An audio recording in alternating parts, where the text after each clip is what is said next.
সাল 2021-এর আগস্ট মাস। পলিকেও শেয়ারটা তখন আমার বেশ ভালো লেগে গেছে।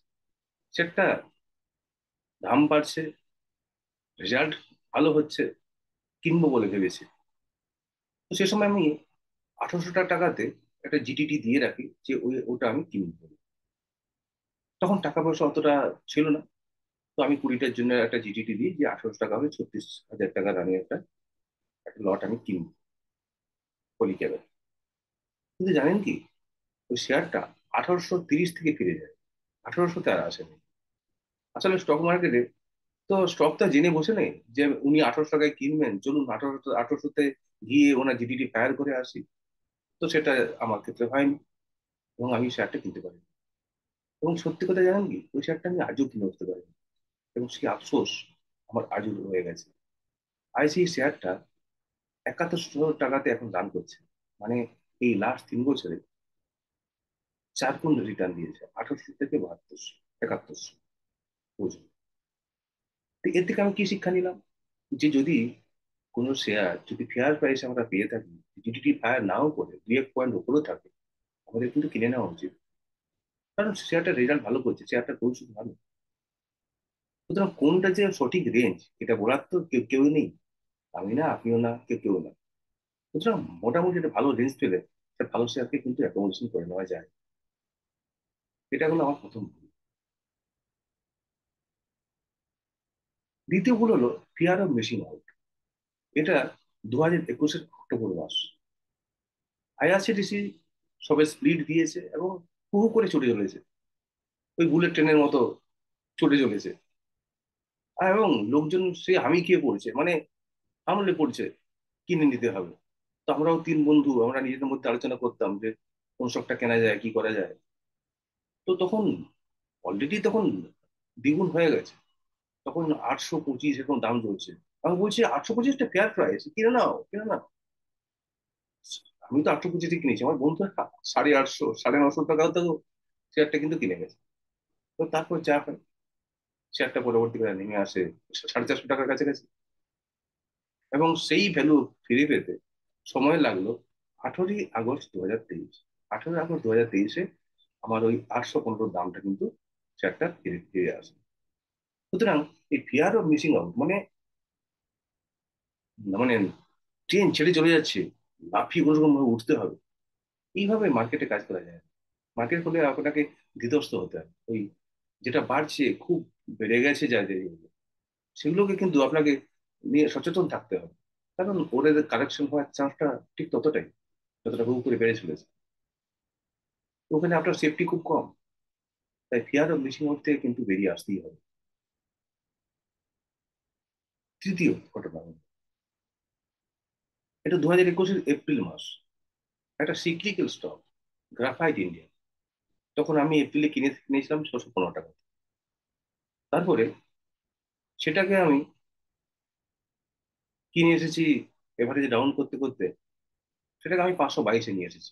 এবং কোয়ান্টিটিতে অনেকগুলো, অনেকটা বেড়ে গেছে। আমার প্রোফাইলের বেশ কয়েকটা জায়গা গ্রাফাইট ইন্ডিয়া নিয়ে বসে আছে। এবং অদ্ভুত সেই সময়টা ছিল, কোনো শেয়ার পড়েছে ও পড়বে, কোনো শেয়ার যদি না পড়ে তাও গ্রাফাইট ইন্ডিয়া পড়বে, এরকম একটা অবস্থা। কিন্তু এগুলো হচ্ছে সিক্লিক্যাল স্টক, মানে নিচু দামে কিনে উপর দামে ছেড়ে দিতে হয়, এগুলোর কোনো কনসিস্টেন্সি নেই। যে কনসিস্টেন্ট কম্পাউন্ডার যারা ক্রমাগত বেড়ে চলে, যাদের দাম বা তাদের সেলস বেড়ে চলে, এরকম কিন্তু এইসব স্টক গুলো নয়। এটা একটা সিজনাল চলে, মানে ওদের গ্রাফ যদি দেখেন দেখবেন এইরকম এক একটা পাহাড় তৈরি করছে আবার মাটিতে গড়িয়ে যাচ্ছে। তো সেরকম স্টকে আমি পা দিয়েছিলাম। তো এরকম সিক্লিক্যাল স্টক থেকে কিন্তু দূরে থাকতে হবে, যারা কনসিস্টেন্টলি আপনার টাকাটাকে বাড়াতে চান, গ্রো করতে চান। আদারওয়াইজ আপনাকে কিন্তু সেই এক্সপার্টিটা পেতে হবে যে কম দামে কিনবো, কোন কোন দামে কিনলে ঠিক হবে আর কোন দামে বেচলে ঠিক হবে। এটা কিন্তু খুব খুব টাফ ব্যাপার, এবং খুব এক্সপার্টাইজ লাগে। অনেক সময় অনেক এক্সপার্টাইজ থাকার পরেও ভুল হয়ে যায় এবং অনেক লস হয়ে যায়। সুতরাং এটা হলো সিক্লিক্যাল স্টক থেকে যতটা সম্ভব দূরে থাকতে হবে, এবং যদি ওয়েলথ ক্রিয়েশন করতে হয় তাহলে। চতুর্থ ভুল, আমি আইসিআইসিআই ব্যাংকের শেয়ার 2022-এর জুন মাসে 650 টাকাতে দুটো দুটো কিনেছিলাম। খুব ভালো শেয়ার, আমি জানতাম ভালো শেয়ার। কিন্তু আমি প্রথমে দুটো দিয়ে স্টার্ট করেছিলাম। তারপর শেয়ারটাকে কিন্তু অ্যাকুমুলেশন করা হয়নি। এবং যা হয় 2-3 মাসের মধ্যে সেটা প্রায় 30% মতো র্যালি দিয়ে দেয়। এবং আরো র্যালি দেবে সেটা বুঝতেই পারছি, কিন্তু আমার মনটা খারাপ হয়ে যায় যে আমি তাই অ্যাকোমোডেশন করতে পারি না। তো সংখ্যায় যে বাড়ানো হয়নি তার জন্য এর জন্য কোনো প্রভাব আমার প্রোফাইলে পড়ছিল না, মোটেই পড়ছিল না। ও যতই দিক না কেন, মাত্র দুটো শেয়ার নিয়ে প্রোফাইলে কি হবে? তো সেখান থেকে বুঝলাম কোনো শেয়ারকে ওই 2%, 4% কিনে কোনো লাভ নেই। আপনার যদি কোনো শেয়ার কিনতে হয় তাহলে একটা মোটামুটি একটা প্রোফাইলে অ্যাটলিস্ট 10%, 20% যদি আপনি জায়গায় দিতে না পারেন, তাহলে আপনার ওয়েলথ ক্রিয়েশন হবে করতে। এটা হলো গিয়ে আমার চতুর্থ ভুল। পঞ্চম ভুল হলো বুল মার্কেট স্টক। দুটো বুল মার্কেট স্টক, আগের যে বুল মার্কেট ছিল 2020 যে বুল মার্কেটে দুটো স্টক আমি কিনেছিলাম। তার মধ্যে একটা হলো দীপক নাইট্রেট এবং হলো এইচডিএফসি এমসি। দুটো কোম্পানি কিন্তু যথেষ্ট স্ট্যান্ডার্ড কোম্পানি। এবং দীপক নাইট্রেট যখন কিনেছিলাম জুলাই 2020, তখন যে দাম ছিল 1800 বা 1700 কাছাকাছি। হুম। তো সেই জুলাই 2020 থেকে নভেম্বর 21 পর্যন্ত 16 মাসে সেটা প্রায় 600 গুণ রিটার্ন দেয়। তো স্বাভাবিকভাবেই এই যে এতটা রিটার্ন দেয়, যদি বুল মার্কেটে কোনো স্টক রিটার্ন দেয় এবং তার যদি রেজাল্ট খারাপ হয়, তাহলে কিন্তু যখন বিয়ার আসবে তখন কিন্তু সেটা বিশালভাবে কারেক্ট হয়, 70%, 80% কারেক্ট হয়ে যায়। কিন্তু এই শেয়ারটা কিন্তু ভালো শেয়ার, খারাপ শেয়ার না, ভালো শেয়ার। তাই সে কি করলো, সে কিন্তু ফল সেভাবে করলো। কিন্তু আজ পর্যন্ত দেখুন 3 বছর ওই 2100, 2200, 2300 রেঞ্জের মধ্যে কিন্তু ঘোরাঘুরি করছে। মানে ও কিন্তু টাইম কারেকশন করছে। তাই যেসব বুল মার্কেট শেয়ার ধরুন এখন ছুটছে, যাদের কিন্তু রেজাল্ট সে তুলনায় ভালো নয় অথচ ছুটছে বিশাল ভাবে, তাদেরকে কিন্তু বুল মার্কেট শেষ হবে বিশাল ভাবে কারেক্ট হবে, এটা কিন্তু জেনে রাখবে। এরকম যে আমাদের এখন রিয়েলের যে স্টক করে ছুটছে বা এনার্জি স্টক করে ছুটছে, রেজাল্ট দেখুন, রেজাল্ট কিন্তু কিছু সেরকম কিছু হবেই না, অথচ দেখুন স্টক 7 গুণ 8 গুণ হয়ে গেছে। সুতরাং এখান থেকে কিন্তু আমাদের বেরিয়ে আসতে হবে, বা সেইভাবে প্রফিট বুক করে আমাদের বেরিয়ে যেতে হবে সময় করে। তো সেরকম আরেকটা স্টক নিয়েছিলাম এইচডিএফসি এমসি, যেটা তখন জানুয়ারি 21-এ 2900 টাকার মতো দাম ছিল। সেটা আমি কিনেছিলাম। তো তারপর থেকে কারেকশন হয়ে হয়ে সেটা 2100 টাকাতে এসেছে এবং কোনো রিটার্ন নেই। কিন্তু পরবর্তীকালে শিক্ষা পেলাম যেগুলো বুল মার্কেট স্টক, আপনাকে বুল মার্কেট স্টার্ট হওয়ার শুরুতে কিনতে হবে। তাই যথারীতি যখন 1800 দাম পেলাম, আমি কিন্তু আবার সেটা অ্যাকুমুলেশন করলাম। এবং ফাইনালি সেটা এখন মানে 120% রিটার্ন মোটামুটি 1 বছরের মধ্যে কিন্তু দিচ্ছে আমাকে। তো বুঝতেই পারছেন যে বুল মার্কেটের স্টক যদি কেনেন, তাহলে কিন্তু আপনাকে বুল মার্কেট শেষ হওয়ার আগে কিন্তু আপনাকে বেরিয়ে আসতে হবে, নাহলে কিন্তু খুব মুশকিল। যদিও এইচডিএফসি এমসি একটা ভালো কোম্পানি, এরা হয়তো এমসি তে ভালো করবি, আমাদের দেশে যেভাবে এমসি বাড়ছে, যেভাবে আমরা এসআইপি বাড়াচ্ছি, তাতে এমসি কোম্পানি ভালো হওয়ারই কথা। তাই শেষ পয়েন্টে যেটা বলবো সেটা হচ্ছে এভারেজ ডাউন। আমি রিল্যাক্স ফুটওয়ার এটাও কিন্তু দেখবেন 2021 পর্যন্ত একটা কনসিস্টেন্সি দেখিয়েছে, একটা কনসিস্টেন্ট গ্রোথ এটা কিন্তু দেখা গেছে।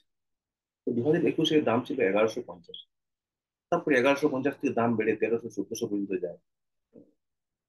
এবং তারপর শেয়ারটা কিন্তু করতে থাকে, রেজাল্ট খারাপ হতে থাকে, রেজাল্ট করতে করতে থাকে। এবং আমিও এটাকে কিন্তু একমোশন করতে থাকি, এভারেজে ডাউন করতে থাকি। এবং এভারেজে ডাউন করে আমি এটার দামটাকে প্রায় আমি 950-এ নিয়ে আসি। তারপরে দেখলাম যে এই স্টকটা যদি আমি ফেসে থাকি তাহলে এটা যে কতদিন পরে যে ঠিক হবে তার কোনো ঠিক নেই। তাই সেখানে আমি এবং লস বুক করে বেরিয়ে আসি, এবং সেটাও তো আমার প্রোফাইলে একটা বড় জায়গা জুড়েছিল, যার জন্য প্রোফাইলটা আমার কিন্তু বাড়ছিল না। তারপর সেই টাকাটা আমি সঙ্গে সঙ্গে একটা ভালো স্টকে সেটাকে আমি লাগিয়ে, এবং যার ফলে পুরো প্রোফাইলটি আমার আমার পুরোপুরি পাল্টে যায়। তাহলে কি বুঝলেন, এই যে পয়েন্টগুলো আমি বললাম, এই পয়েন্টগুলো ছাড়াও অনেক যে আজও আছে, যেগুলো এই একটা ভিডিওতে আমি কভার করতে পারলাম না। আমি আবার মনে করে করে সেগুলো হয়তো আমি আরেকটা ভিডিও করার চেষ্টা করবো। তা যেটুকু বললাম সেটুকু কি আপনাদের সঙ্গে কোথাও ম্যাচ করলো? কোথাও কি আপনারা এটার সঙ্গে কোনো সামঞ্জস্য খুঁজে পেলেন, বা কোনো কোনোটা সত্যি আপনাদের মনে ধরলো? তো দেখুন, যদি এগুলো আপনি কাজে লাগাতে পারেন, তাহলে সেটা আপনার প্রোফাইলের জন্য বা আপনার স্টক মার্কেটের যে এরিয়া, সেটার জন্য খুব ভালো হবে হয়তো। তো যাই হোক, এরকম ভিডিও নিয়ে আমি আবার আসবো। আপাতত সবাই চ্যানেলটাকে লাইক করুন, সাবস্ক্রাইব করুন, ভিডিওটাকে লাইক করুন, এবং আমাকে আরো এন্থু দিন যে যাতে আমি আরো ভালো ভালো ভিডিও নিয়ে আপনাদের কাছে আসতে পারি।